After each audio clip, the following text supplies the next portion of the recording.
Sometimes the return could be meeting that one person at the event that is like, oh my gosh, I have been looking for this. Like I can do an event and then I meet like a manager that handles like a band that I've been wanting to book for a while. And now everything that I did was so worth it for me to make that one contact or for that person to like link me with someone else. And so I think if you look beyond financial and really like, what are your other needs outside of money?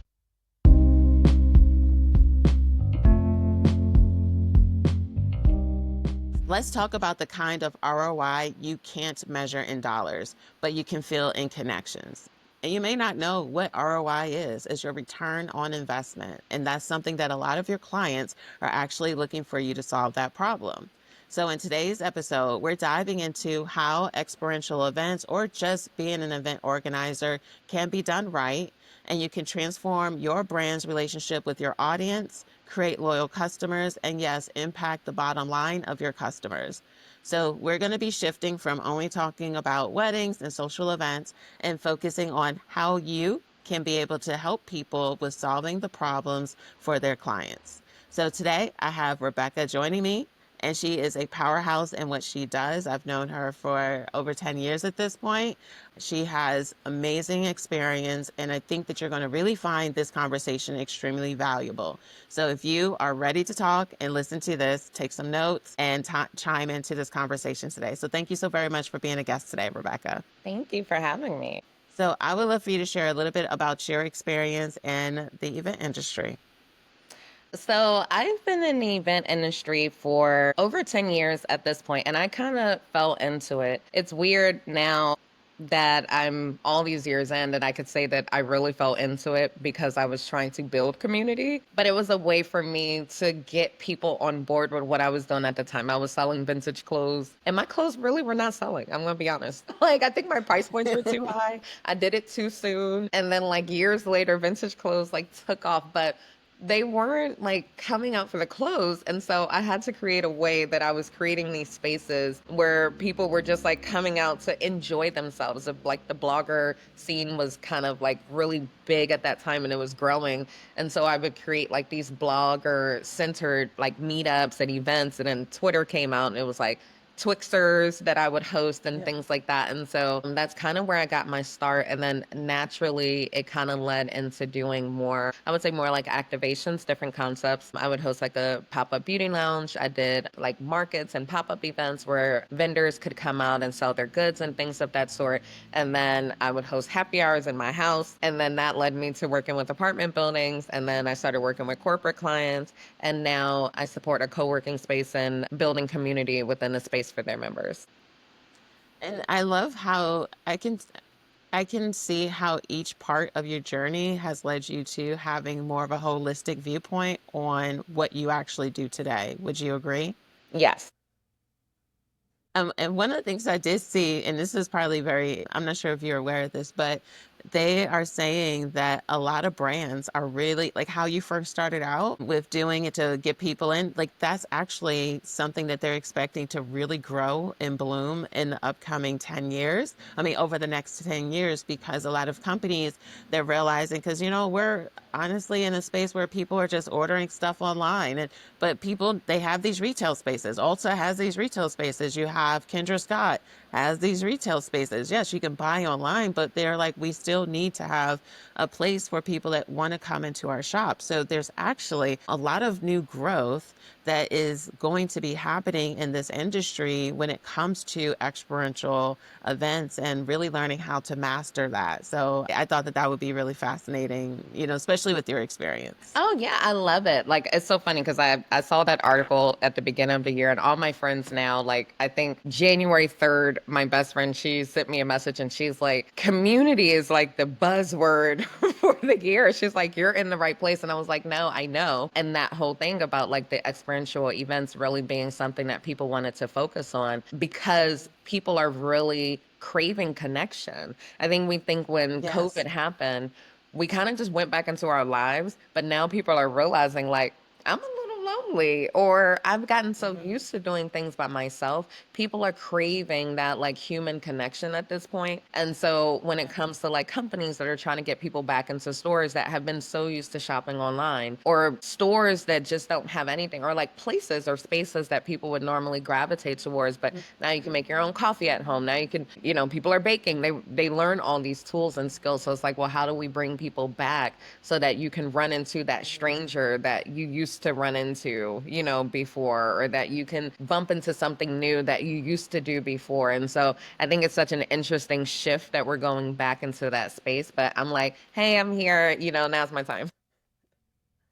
Yeah, no, like I think if people are intentional, like this can be so amazing. Like, I think that if people really looked at their local markets, like their local market, and see like what are the type of businesses, what are some of the ones establishments that may be looking for people to get into their spaces. So even when we think about like with working in like a co-work space, they're trying to get people bodies into their buildings. I mean, like there's so many commercial spaces in general right now that are just trying to get faces into their space, and this can be even venues. So if you're listening and you are someone that wants to do planning, I would say even reach out to some venues, because some of these venues are trying to actually host events in their spaces, but they don't know how to go about doing it. And they don't, or they may not even want to learn, to be honest. Yeah, my biggest thing is like ask, ask, ask. When I started doing those events that I was just like, hey, come on out, people, and I would have all my different little concepts. I think one time I did like a scandal watch party. I was doing all the things like whatever I Yeah. thought my customer was interested in, like I was building these events around that. And so when I came up, like one year I did my pop-up beauty lounge concept, and I did that at this space at the time. It was these girls. It's so funny because one moved to New York. Well, both of them ended up moving to New York like separately, but they had this Okay. showroom in DC where they were like selling clothes, but they did it in such a cool way. It was like this loft space. And so I'd hosted it there, and it probably wasn't the most ideal space, but I just thought it was such a cool space. And I'm like, I want to use this space to host something. And so Yeah. we're like cramming a couple of vendors in there. Like I really didn't even think vendors would kind of like fit, but they did. But the next year, I was bold. I reached out to Neiman Marcus. I was like, Mm. can I post something here? And they were like, yes. And I was like, okay, well now look, we done moved to the showroom, to the Marcus. And like this was before, like partnerships and things like that where brands were so Yeah. big. But they were like, yes, absolutely. And they rolled out the red carpet. I will never forget, my sister just called me maybe 2 weeks ago. One of the gifts that they gave people for like the swag bags was this like tote bag. The tote bags were Mm. nice. I mean, it was like they came in different colors, and they were like cheetah print. Like they didn't have all that Neiman Marcus stuff on there. Like it was from a brand, but people still wear that bag to this day. Like I see people from that event that was maybe like 12 years ago, and they'll still be like on Instagram and stuff, toting this bag around with like putting their notebooks and stuff in there. And so I'm very bold when it comes to venues. So I'm glad that you said that, like reaching out to spaces, reach out to them, because you will never realize how much they need you as much as you need them. And Hmm. people sometimes just aren't bold enough to ask. In our space, we are always looking for different activations to bring. But I will be honest in saying that most of the time that the activations don't go through is not because of our willingness, it's because people really just aren't prepared. But I was actually even going to tag into that, because I think it's because people don't always even understand the audience in which you're trying to captivate, which is like why they're not prepared. Like I've had it where sometimes people even say, "Hey, Jesse, I do this. Like, would you be able to, can I do these events through you?" I'm like, do you like know the people? Like the people that I have captive won't come to that. It is because understanding the target market. So like the not being prepared can sometimes even just not understanding the target market, like understanding what are the type of individuals that actually come to, like that's why I think it's important for even being prepared and pitching, is understanding that client's audience when you're pitching, because if not, they're going to be like, well, why would I even want to have this there? You want it to be that people, one, are not just excited to host the space, because I think that that's something that happens, is like they might pitch to you, and you can explain a little bit more about the not being prepared, But again, I feel that sometimes when people are getting into the vein of events, they're so vague. And it might also be because they're so hungry for things to happen, but not taking the time to research. Like if I'm going to pitch to a co-working space because I want to host an event, don't only see it from the perspective of what you get out of it, but also understand it from a holistic approach. Like, so when you do say like not being prepared, what do you mean by that? So, I mean, not being prepared in the sense of you have to take every opportunity that you have as your moment. Like when they say always be pitching, know your elevator pitch, things of that sort. It's real because you never know. I'm the type of person, if you meet me, if I host an event there and they're like, oh my gosh, you're the one that handles the events. How do I get in here? And I'm like, tell me what your concept is. 9 times out of 10, I mean, I'm in a space that rents for 750 an hour. I know most people that are starting out do not have 750 an hour to pay. So that's a particular type of client. I know the clients that are going to pay that, but I know that if you are a budding entrepreneur or a creative or things of that sort, like we normally don't have the resources to do that. Or I have maybe enough resources to do 2 hours, but that's not going to include setup, breakdown, all those things that we know. You need at least 4 hours if you're planning any sort of event. Like that's just minimum. Yeah, And people minimum. don't even understand that.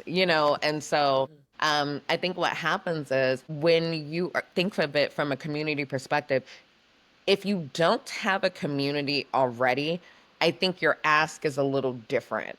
If you have a community already, then your ask changes, if that makes sense. And so if you don't have a community and you're trying to tap into ours, then yes, your pitch needs to be how it is going to benefit our members for them to be able to come. But also, we have members, and I will only use my co working space, that after they finish working, they typically go home. So if you're doing something at 6:30, doesn't really benefit our members, I'll still let you rock. Like you can host something, but at that point, it's not really going to benefit them. You're going to have to bring your people in. So if you're the person that already has a community, then what you need to shape your ask in a way, sorry, you need to shape your ask in a way that is like, I have a community of women entrepreneurs, let's just say, or moms, like different things like that are always looking for spaces to work. I host this like community online. Maybe you haven't even gotten into in-person events, but I think Yeah. this will be a good place for them. Lots of them are local. These might be potential members that will come into the space. And so now, me as the person that's making that determination is like, you know what? Even if we can convert one of those moms into this space, you know what? I might be more Yeah. willing to kind of give it to them. And so I think the unprepared part is that people will say, I really want to host something. And you're like, sure, send me your ideas. And then either they don't send it, they Mm. send something very vague where it's like, oh, I'm thinking about this. They will set a date and then cancel on it maybe like a week before. They don't give themselves enough time to promote. They get disappointed when it's like maybe it didn't have the turnout and they're like, I thought more members would come. And I'm like, I'm very transparent in saying that like Yeah. members can come and I don't just support a co-working space. I also support another venue for a friend of mine that does like fragrances and things like that. And people rent out that Mhm. space as well. And it's like when they almost make you responsible if they do Yeah. go through with it for their outcome. And that's also like the venue is not responsible for your outcome. The venue is only responsible for what they're responsible for, making sure that you Yeah. can get in, giving you whatever you ask for. Anything beyond that is up to you. And so the preparation really starts from beginning to end. Yeah. Oh, I love that. Like y'all don't know. Like I am like in my internally, I'm geeking out because literally I don't have a lot of people I can talk about. So I get everything that she's saying right now, We know. but I'm focused on giving y'all something to get out of this conversation and not keep it high level. So when she's talking about community, please build an email list. Please understand that you're following. And if you're pitching something to a venue because you're wanting to do something, you're adding value. I think it can possibly even be two ways. One, you're collaborating with them for the result that they're looking for because they even want access to their community. So one, you have to know what your audience is, if they're even going to react. Because I think that that's something important to know. Like you can have a big following, but you having a big following doesn't mean that they're going to take action. Mm. So it's like if you're going to pitch and you're pitching to someone and you don't know if this space is going to let you host an event, and they say, yes, great concept, I love this, but if you don't have a community that's going to react, then you just won't get that result. Or if you're working with and acting as a contractor or consultant for a venue because they're like, hey, we've been really wanting to do this, but we just don't have the energy. We keep seeing people, because I've seen some venues that tend to host like their own paint and sips or things like that to get people out there. But also understand in the beginning, are they going to also be promoting it on their platforms? Is this going to benefit the people that are following following their community as well? So I think it's being intentional when you're in front of these individuals. So be it if you are reaching out to, there might be an amazing boutique that's in your area. Or there might be someone that has an awesome restaurant that on occasion hosts cooking classes, but you have something that you think that can elevate that experience and you can pitch to them, but you have to know exactly like what are they willing to do? Because some people will just give you the space, but then they're not going to do anything. Because even like with some of the stuff that I do, people will be like, I'm like, don't just go in there because they're going to give you a free space because they're not going to do like, so if you're I'm like, they're not going to do anything. So you're going to spend all this money on food and all this stuff. I'm like, so don't just rely on that. So I think it's important to understand who your target audience is with your own community, but also with the community of the space or the corporate client that you're trying to pitch to. Often people speak to me about, I want to get into corporate, Jesse, I want to get into corporate. It takes intentionality. To me, corporate is just as vague as you saying that you want to do events. That means absolutely nothing to me. To be transparent, and I actually don't even like to lead with people to tell people that that's what I do, because 9 times out of 10, or actually 10 times out of 10, they're never going to guess what I even do. Half the time I can't even explain what I do, so that's a whole nother thing. Yeah, like they literally like they won't guess what I do. So I don't even like that because there's this vagueness of it. So if you're wanting to get into corporate, I feel like there's a great opportunity with brand activations, with being able to work with corporate clients. But I think the key is understanding what is the ROI that that client is looking for. If it's having new people in the space, if it's making money, if it's potentially to have more visibility because they're trying to get more social presence. Like there's different things that people can want to know. So one of the questions I do have for you is, when people think about ROI, they often default to thinking about money. But how Mm. do you define ROI in the experiences that you create? You already know HoneyBook can make your life easier. However, you may be in a position where you know that you're not using the automations or any of the really cool features to the fullest of its capacity. Let's be real, learning how to set up a CRM can feel challenging. So if you're tired of DIYing your CRM so that you can actually start to convert clients and feel the ease from using this platform, it's time for you to check out my Done For You services so that you can get access to workflows, templates, and automations.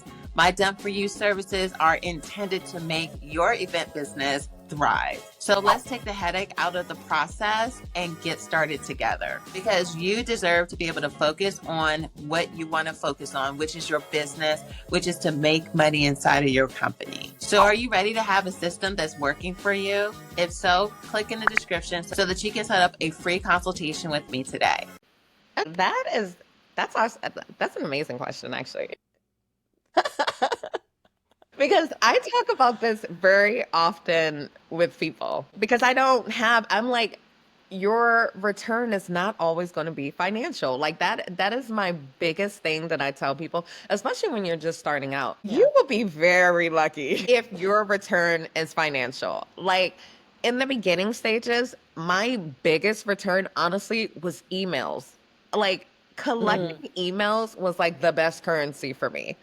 Even there were times where I would host an event. I just told someone this the other day, because it's like, wow, you really have to look at your growth. I would host events. I would spend so much time doing some of these planning sometimes because, I would do bloggers and I'm like, I want to do other types of events because now I'm thinking I got the magic, right? And I Yeah. would do the events and like I would get all these event signups on Eventbrite, and Eventbrite will fool you. So you think like, oh my gosh, I had 50 signups, 75 signups. If it's a free event, you literally have to do the deductions to say that 75 free signups means that maybe 15 people will come. Like it literally Yeah, has to 10%, be. literally like 10, Like 15% of the population is going to show it's up. they're not. And like I had to learn that because Eventbrite at that time was so new, and so it was like, wow, 50 people. And then the day of the event, 5 people would show up. And it hurt my little heart. Oh my gosh, because I spent so much time planning these things and doing whatever, but I also mastered how to do events for free at that point. So it was like I wasn't putting out any money, but when I would get their emails, I would add them to my email list and just send them stuff consistently. So as my brand evolved, where I would go from bloggers to, eventually doing like happy hours in my house or, doing any sort of stuff, it didn't matter that you didn't show up, like Mhm. I still had your email. So at some point, I can target you for something. If I wanted to sell an item, I can do that. And so I think depending on what I'm doing, then that return kind of changes because sometimes the return could be like an email address. Sometimes the return could be meeting that one person at the event that is like, oh my gosh, I have been looking for this. Like I can do an event and then I meet like a manager that handles like a band that I've been wanting to book for a while. And now everything that I did was so worth it for me to make that one contact or for that person to like link me with someone else. And so I think if you look beyond financial and really like, what are your other needs outside of money? Because when you're building your business, we have so many other needs outside of financial. And so if I know like I really need to build my email list, I may need a better team. I might need new Yeah. headshots, but I don't know a photographer. But like now you create a space where a photographer comes in, you get to see their work. Like all of these types of things, I think you just have to be open to what your ROI is in many different situations because it's never going to be the same. Yeah, awesome, awesome. Yeah, because I had actually had a statistic. So it says, according to Eventbrite, 80% of marketers believe live events are critical for their company's success, yet many don't have a consistent way to measure success beyond sales. Okay, look at she knows what she's talking about. So it's one of those things. It's like because even if you are going to start collaborating with corporations, like there are literally some companies that are not necessarily trying to get a when you're hosting events, they're not trying to make money on the front end like when you're pitching to clients, they're trying to make money on the back end. But if you don't know what that is, so if you're hosting your own or someone's hiring you to do it, it's important to know this because that will ultimately help you with knowing what kind of experience you need to curate because that might not be a huge experience.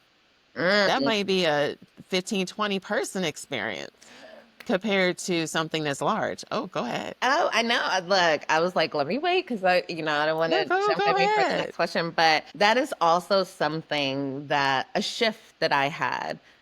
I think when building community, my biggest thing is I actually prefer more intimate spaces.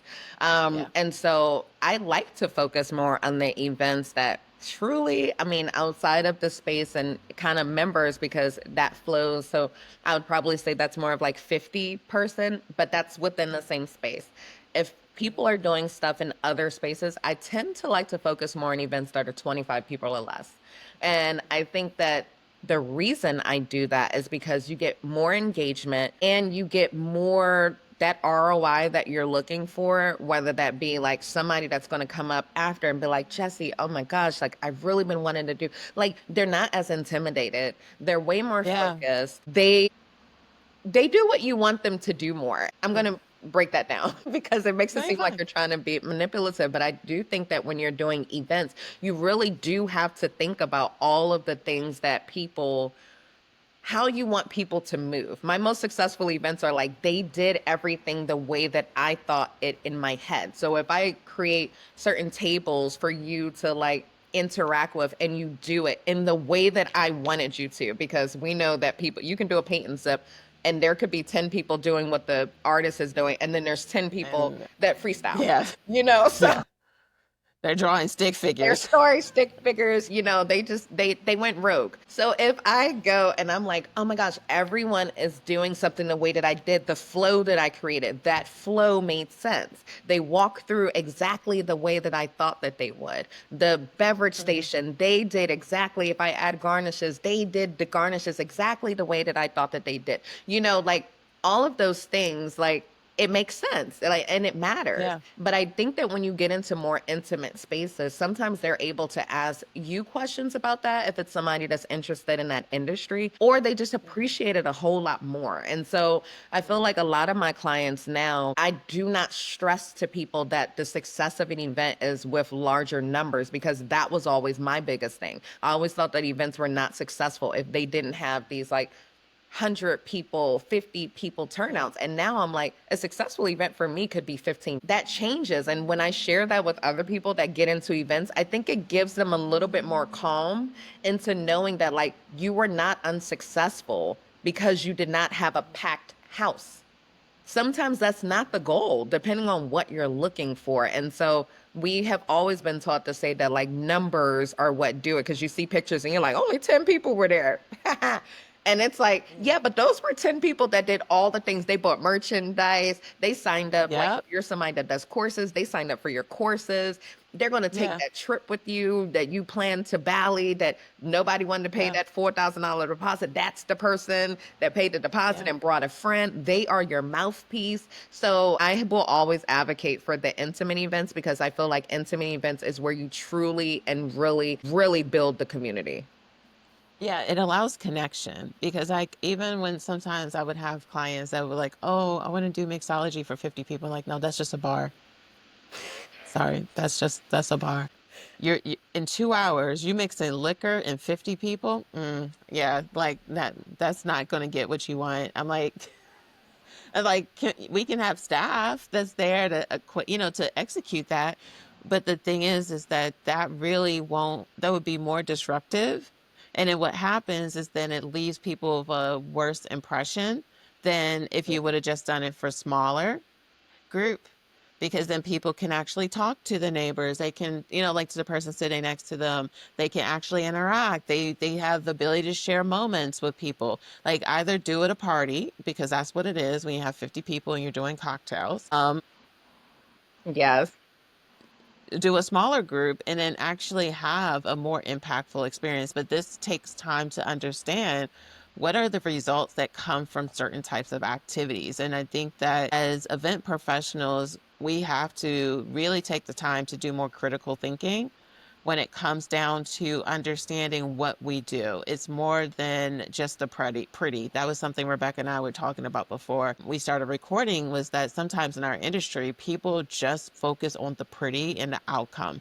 And this isn't just when we're doing corporate. This can also be when it comes down to doing social events. Like everything can be intentional. Like I have someone that was on season 1 who does videography, but she does it for weddings, but it's like cinematic, because she wants it to be that when people get the end results, they feel like they have a documentary of their wedding.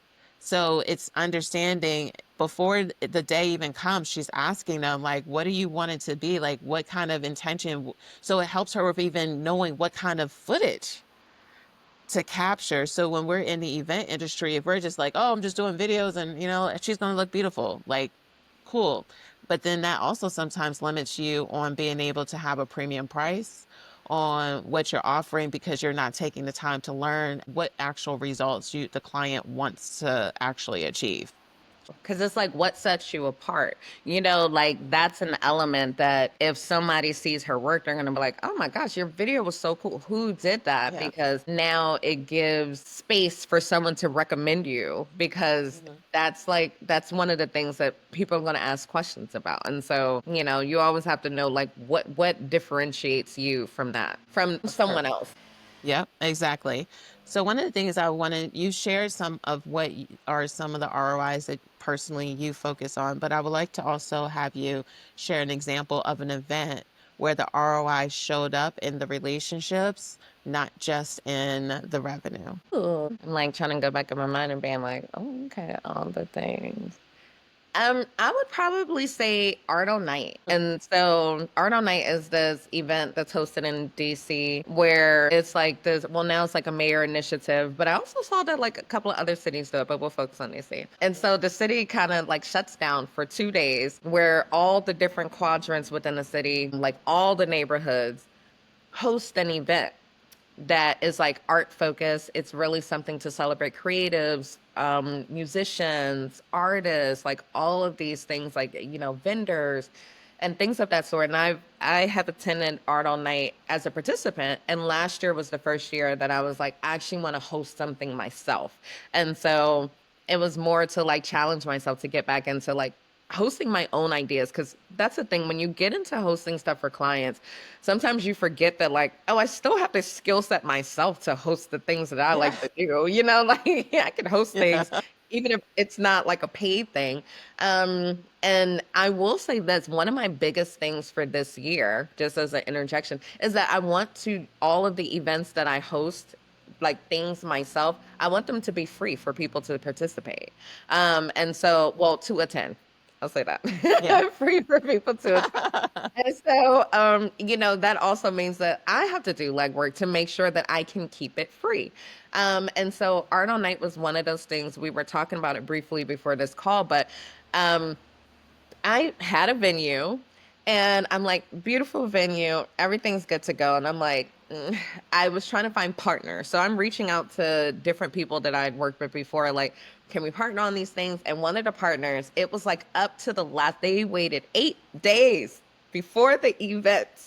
They told me they were going to like cover one of the, like, actually, they were going to cover the bands, all of these things, Nice. all this stuff, 8 days before the event. They're like, we just don't have it.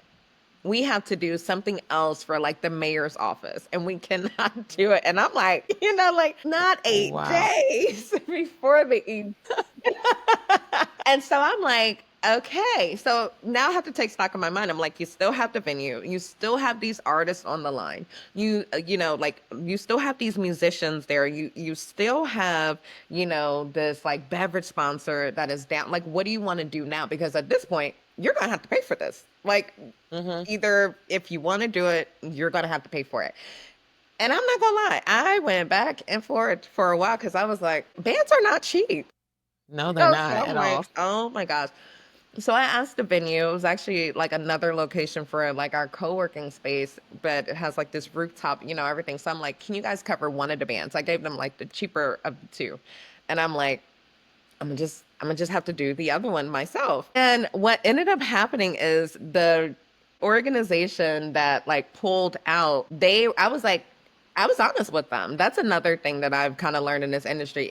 You lose nothing by being honest with people. Like, hey, you kind of messed me At up. all. Yeah. Like, I need Yeah. you to fix it. You have to do something to help me too. And so they kind of got on the horn and they ended up connecting me with someone from the main streets in Shaw. And I was trying to reach out to them on my own like Yeah. months prior. All on Night happens in September. I had reached out to these people since May, never got a response. They end up connecting me with the person and he gets back to me because they did the connection. And so he's like, Yeah. actually, we do have a little bit of funding. And I'm like, look at God. But he's like dragging his Yeah. feet, like respond. I'm like, whatever. I paid this band, I'm making other connections because at that point, once they did that, now the main streets was on board. They put like decals and stuff on the windows. They provided security. I didn't even know they were going to do all this stuff. They dropped off signage. Like Mm. they added us to the, like me to the website. So I became like an official Art All Night event versus me just kind of like hosting it myself.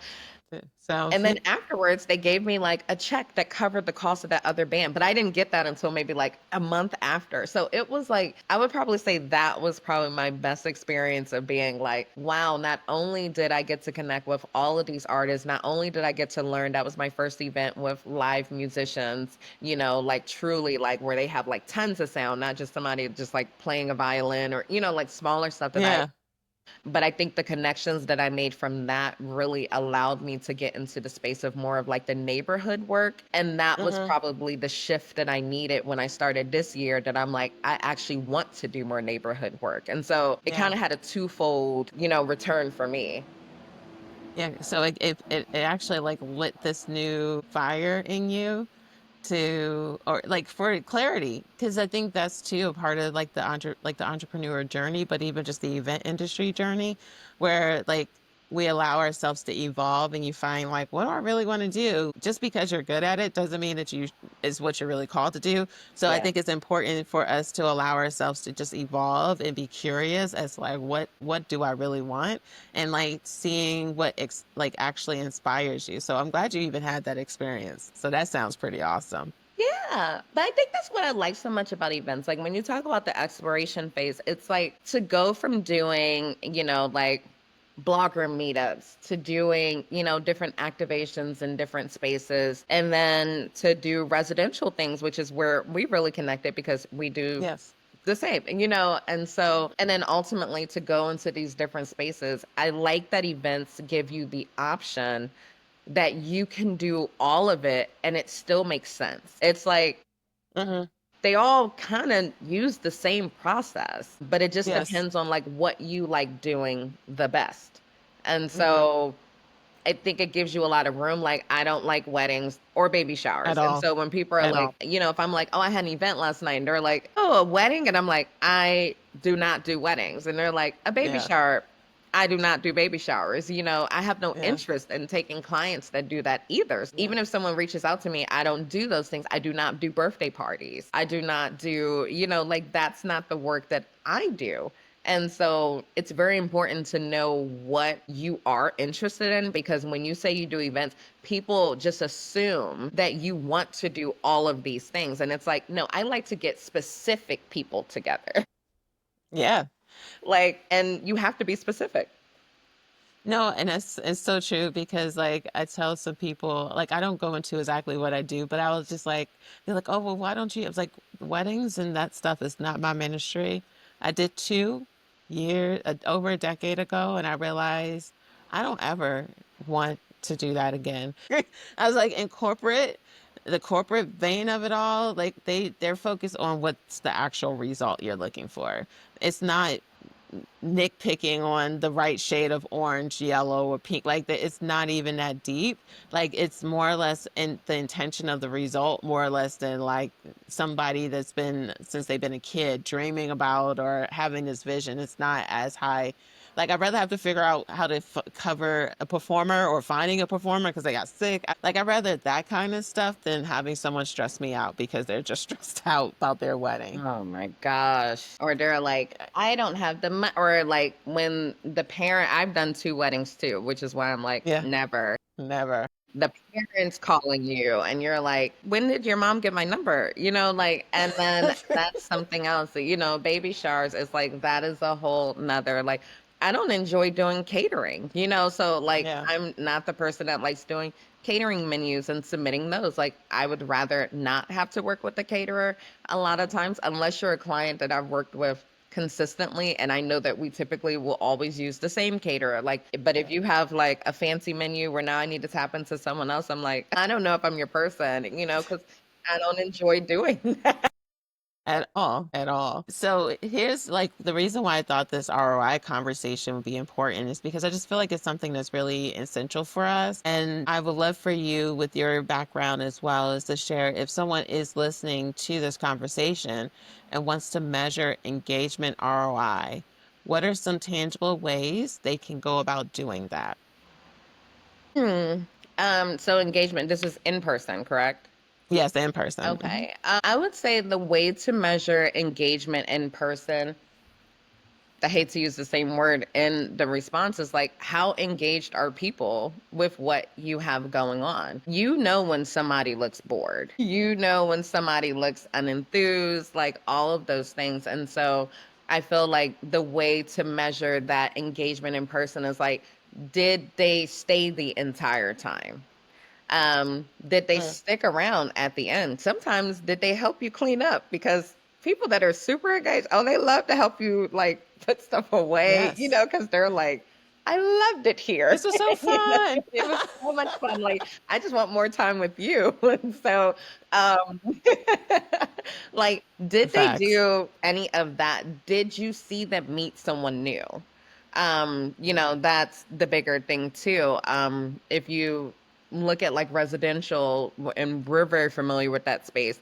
I always look at like, I love those moments where somebody's like, hi, I'm whatever. And they're like, I live in 503. And they're like, I live in 512. And I'm like, not y'all living on the same floor and never ran into each other. Like, you know, like, and then you end up finding out that like 75% of the people there live on the fifth floor, but none of them know each other. And it's like, wait a Yeah. minute, you know, like, how did this happen? And Yeah. so you measure engagement by being like, wow, now all these people on the fifth floor now know each other. They can say hello when they go to the elevators. They have pets. They can, you know, take their pets out. They can go for walks. They can do like you made a possible new friend. And so I Yeah. think that the return on engagement is that you see it in real time.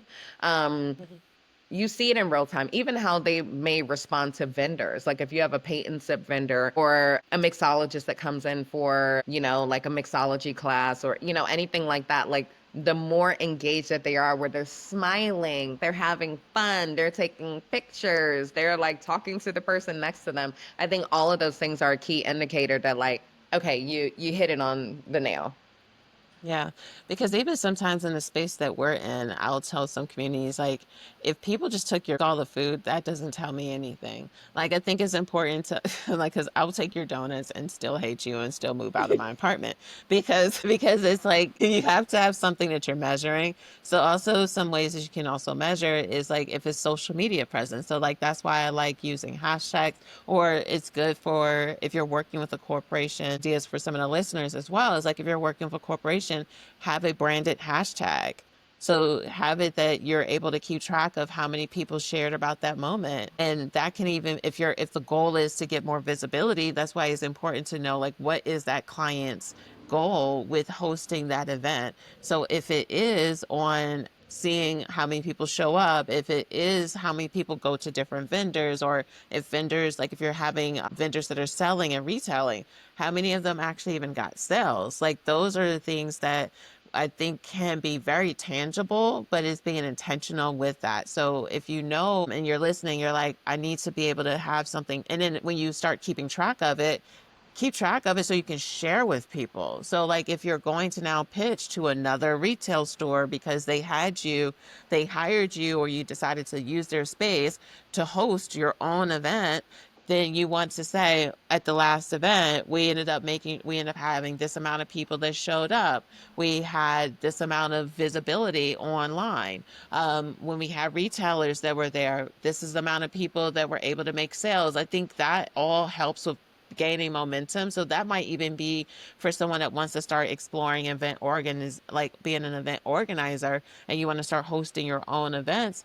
That's why it might even really make sense to start out doing intimate small ones, because in that way you have data that you can continue to keep track of to start pitching and leveraging for bigger and better opportunities that you can actually deliver on. So, I mean, even starting to reach out to some of the walk clubs, like there's all types of clubs and organizations out there that have communities, but they don't always have the concepts.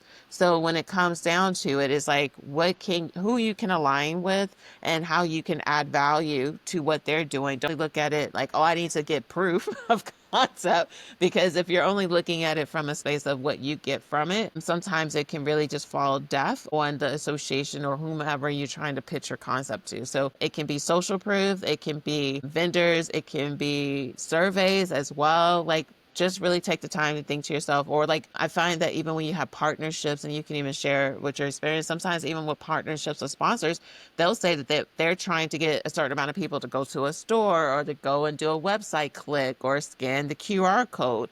Like those can be different things that partners might even want when it comes to our.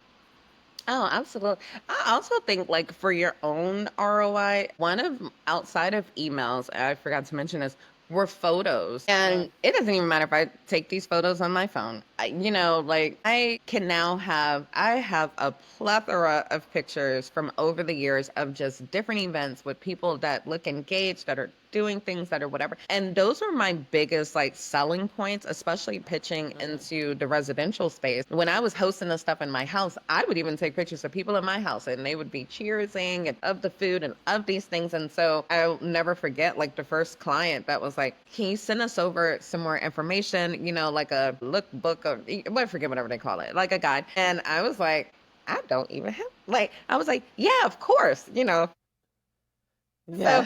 that whole entire weekend, I put together but I'm taking the pictures from the events. I had a bartending company that came in for the event, and I'm like, thank goodness I took their pictures and they had on their shirts and like all of these things. And so that really became my marketing material. And so Mm. after all of like my earlier events, I would literally send recap emails to them because I would do recaps on my blog. And I would Yeah. send them the link, and the recap would have all of the pictures from the event showing that their residents were having a good time. And so a lot of times we know this when they go and book you for the event, the person that booked you would like never not be there. Sometimes no one from the property would be there at all. They would just be like, At hey, all. here's the concierge. They'll give you a key fob and you're on your own. And so they really don't know how it is unless a resident goes and says something. But if that resident doesn't, for whatever reason, I still have photographic proof that they had a good old time. So book me again. And so that has always just kind of been my standard for pretty much every event that I have done. I just always take my own photos. And even if it's phone photos, they work just fine. If somebody does professional photos, great. But you're always going to get it from my point of view because that just shows people again of being like, I'm actually giving you what you said that you wanted. And that matters.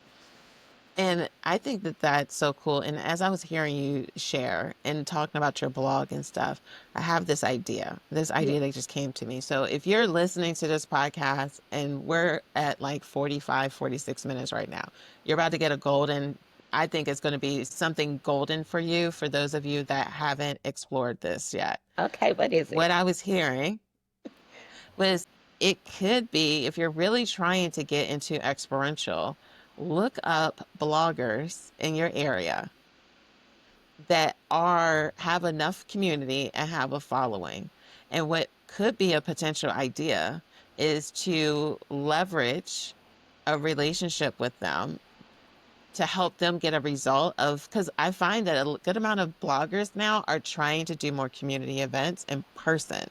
Because even in the coaching space, they're like, online isn't really doing what it's supposed to do. It's in person. So even with bloggers, they're trying to do concepts. The thing is that a lot of them are not event organizers. So if you're someone that's looking to build up your portfolio and get some experience, start researching local bloggers in your area that have enough following and find out what are some of their interests, what are their veins, and come up with great concepts. Don't give it all away for free, but something that actually gets them to open up the email or respond back to you. Give them a little bit of dangling fruit about, this is, I've followed what you do. It's great. Like, I'm not going to go over a pitch email or a pitch DM, but I would say create a pitch email or DM on a concept that you can potentially partner with them on.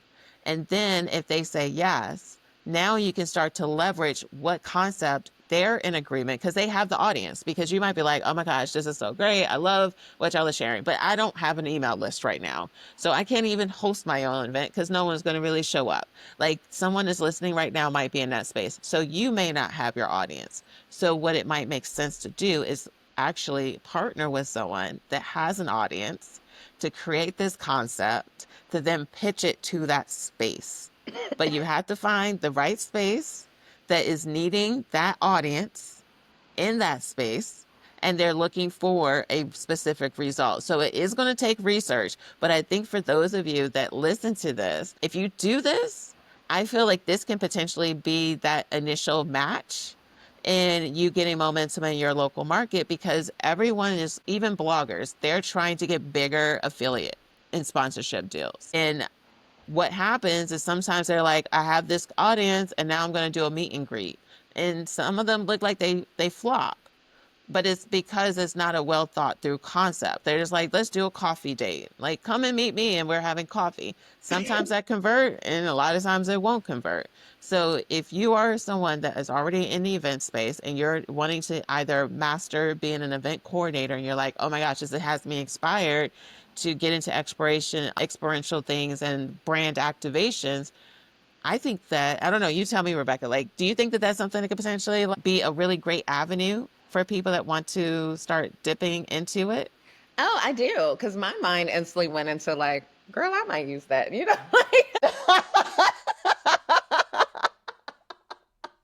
there's like It one all came from you sharing. I was like, oh, that would be so I'm smart. like, wow, because I didn't even like this influencer comes to mind. Like, she's in the fashion space and she just moved back to, like, she's from this area, then like she moved somewhere and then she just moved back here. And I'm like, you know what? I should actually like reach out to invite her to the space and like, Yeah. I'm like, choose your own concept. Like, I don't even have to do anything. Like, you can do that, or it can be as simple as you can just host a meet and greet. Like, and I Yes. think that's kind of the beauty of like having access to a space is like, now if I want to host my own stuff, there's still different spaces that I want to use for things, but it's also like, I have a space, like I can just throw something together. Or most people want access to a space. And so it kind of gives Yeah. them like, you come with your own concept. But I think that that's a very good way to, like you said, to tap into other people's community, because really that's what the most Hmm. important part is. Like, if you don't have a strong enough community on your own, then you're going to have to partner with somebody else that may know more people than you. And there's nothing wrong with Yeah. that. I think your community is going to be what it is, but you also have to cultivate it, and they have to like get to know your habits, your idiosyncrasies. Like, they are like your true blue, but if you haven't done enough of that, then you do need to tap into someone else, but you also have to show them what value you're providing, because it's like, well, if I already have the Yes. community, what is so different about me just putting it up on my Instagram page and telling people to meet me here? You're going to have to say like, well, in working with me, these are the ROIs that you're going to get. But you also kind of, I mean, there's not a lot of people that are like, yeah, I just want to bet on you, because it's like, I don't really need you to do this. And so you Yeah. really have to be confident in yourself enough to know that, like, if you've been thinking about this, I have access to a venue, or I have access to sponsorships, or I am the Yeah. sponsorship, like I'm the person Yeah. that's going to do, like you have to have those bits of it. So I would probably say that should also be something that you include in your pitch too. Like, why? Yeah, because I think that if any moment they think to themselves that it's you using them, then they're automatically out. So it needs to feel as if that you're going to be doing something beyond what they have the time or capacity to do. So that might be, of course, pitching to sponsors, making sure, yeah, like they can try to put stuff together, but now they have to find a bar, they need to find liquor sponsors. Like, it's going, treat it as if this is going to be an amazing experience, that you're wanting to have it, that you're adding value to that person. If they're thinking, oh, you just want me there and you don't want to pay me to be there, then why would I go somewhere that I'm not getting paid to be, but then you want for me to help you get clients? Like, if that person feels like that at that any point, it's because it's not a well thought out concept. Like, if I was to reach out to a local, someone I know that's really popular in my area that does maybe skincare stuff and like a beauty blogger, I would find, I would first try to think of what would this concept be. And I'm not saying that this is the concept, but it might be spa packet, like spa sessions or something like that. I would then think to myself, what are some spaces out there? How can this be executed? Is it going to be something that's intimate, or is it something I want to like take the time to think it through? Like, this could be the opportunity that just shifts your business in a direction it goes. So if you do it haphazardly, and that's why it's great that this came out at the end, because everyone won't listen to this. And I know everyone that hears this won't do anything with it, because that's how people are. So, but if you take the time to really think through, okay, maybe there's someone as a food blogger, maybe there's someone that likes to show things to do in the area. What can you do that adds value to what they're already doing? Because what can happen is that because of you putting together this great idea, they can potentially even they can start to leverage that event and that opportunity to write for them to get a bigger sponsorship opportunity, to say, we can make you the main face for this. And you can have gift bags with this, that, and other. But if you're not taking the time to think that through, then it's going to be a big disservice. So I hope some people pick up what Oh I yeah. just put down. I hope so too. You And know, when you said food blogger, like the first thing I think of, like so many times people are cooking in their own kitchens and there people are like, oh my gosh, yep. I'm standing outside your door. I can't, I want to eat your food. And these people are just like posting the food content, but it's like, you see a food Mm-hmm. blogger, the first thing I think in my mind is why not reach out to that person and ask them if they want to host a cooking class? You know, like 100%. that's where my mind would go. Like, hey, food Mm-hmm. blogger, you know, like I love watching your video. You should actually be watching their videos. That's another thing too. Yes, Like if you're just reaching exactly. out to people because you're just like, you Yeah. should actually be like kind of a fan to some Yeah. degree. Like you ain't got to be a stan, but you should at least Yeah. be a supporter of theirs. But if that Mm-hmm. then goes into like, I think it'll be really cool for you to host a cooking class. Would you be open to something like that? And then, you know, also asking them too, like, is that something that you consider, or do you already do it? If so, you know, because they may be charging for that. But if you look at Yeah. like hosting a cooking class is, let's just say $700, but it's up to however many people. Now you can look on the back end to say, if I really believe in this food blogger who has this rate to charge it, how much can I realistically charge people for a ticket to attend a dinner by said food blog? And that could be Mm-hmm. another avenue for you as well, where they still get compensated, they're still showing up, but now you created another like revenue model for yourself. But you also would need the community of people that are Mm-hmm. going to like pay for that or interested in it to make that stuff happen. That's just one example, but yeah. And even what I was even thinking are like even some of the salons that have a great visibility too on social platforms. Like if you can come up with a really great concept for them to have like a resident, not resident, but like a client appreciation. Like how can you add value to these spaces? Because the goal of this conversation for anyone that's listening is how are you adding value for you to get the result you want in your business, which is, of course, making money, growing, and all those different things. But if you're leading with you making money, all those things, you probably won't be open enough to think of these things in a creative space. So I think it's very important. But here's the thing, some of you might be like, it's just only me. I understand the flight of being a solopreneur, and you may not have a team at all. So I want for you to share in your experience, what advice do you have for solopreneurs or small business owners wanting to create community focused events without a huge budget? Well, I honestly, I still don't have a team. I All really right. Yeah. don't. Like, I'm very much a solopreneur. I actually kind of like working by myself. I work well with others, but I think everybody just kind of having their own, you know, thing. I have never really been a person that wants the responsibility of having someone. Like I've had assistants and different things like that, and interns, and you know, like I've definitely had to pay people before and all those things. And I just really prefer like, hey, you are a vendor, I can do that. And so I lean a lot on partnerships to get things done. When I've done like larger markets, I typically have tended to do like splits. So if I knew that like vendors were paying a certain amount for fees or, you know, anything of that sort, or there was any sort of like ticket prices and things, then we would do like shares. And so that was done prior to the event, even like the first event even happening. It was like, hey, every event, this is a percentage that you get. And then this person gets the percentage. And so it made it easier because I didn't have the stress of like, if it didn't go well, we all just kind of didn't really do anything, you know? We Mm-hmm. were kind of in it together, which I think worked. But then I also was able to like have somebody that was like kind of like the vendor relations person. There was a social media person. There were things like that. But I feel like most of my other work, maybe just because I've done it for years, a lot of that stuff at this point is like you're just making a phone call or you're just kind of doing. So I don't tend to do a lot of stuff that is heavy lifting anymore.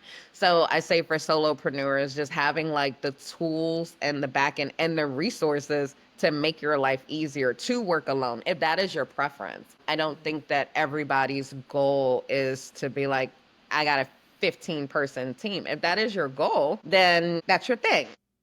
And that's fair. Yeah. Yeah. Yeah. Yeah. Awesome. I would love for you. This has been a great conversation. Like I'm personally jazzed up. I am. I'm like, a part of me is like, I should take my own advice and do that in Texas. I know. And there's a lot of doubt. I am fired up for myself right now. So I hope the people that are listening are inspired, because like I said, like I actually on the Hustle Free Headlines. So anyone that's listening still, the Hustle Free Headlines is a segment where I weekly give updates about the current news and how it impacts the event industry. And weeks ago, I had shared about the growth that they're expecting in brand activations and experiential, as well as in the corporate vein. And this keeps coming up. So there's a lot of great opportunities, but I do know that a lot of people in our industry won't take the effort to put themselves out there, to pitch, to go after the opportunity. So if you're one of those people that will, take what we shared today and actually think about, how can I start local? Like, don't just expect for, like, how even Rebecca first started. She had a brand and she was selling something. She's like, I need more faces on this. So how do I get people in there? So you can look at wherever you are. I don't care if you're in Birmingham, Alabama, if you're in Nashville, Tennessee, you can do this anywhere. It just comes down to understanding what are some of the challenges the local businesses in your area are experiencing, looking at what bloggers are out there, looking at what are some of the challenges some of the venues in your spaces are facing. They can be traditional venues or they could be non-traditional venues. Like, if you take the time to research it, like I am literally like, I got other things I got to do today, but I'm like, oh my gosh, I still want to do it. Like, I am fired up to try this myself for a shift. And I think that this is a conversation that I don't think a lot of people have heard. So I'm grateful for you sharing your experience and also being transparent about your journey. So how can people connect with you? Yay. Awesome. So here's the thing. We've talked about ROI, and often people can immediately think about the financial aspect, but we've also today have covered the real return that can come through connection, culture, and community, and the stuff that creates lifetime clients and true brand advocates. So whether you're planning resident events, brand activations, or workshops for your audience, it's important to remember that every event you do has a meaning behind it, and you want to understand exactly what your intention is. So if you've enjoyed this podcast episode, please make sure you share it with a friend or a family member that can be impacted by the information that we shared today. Have a good one, everybody.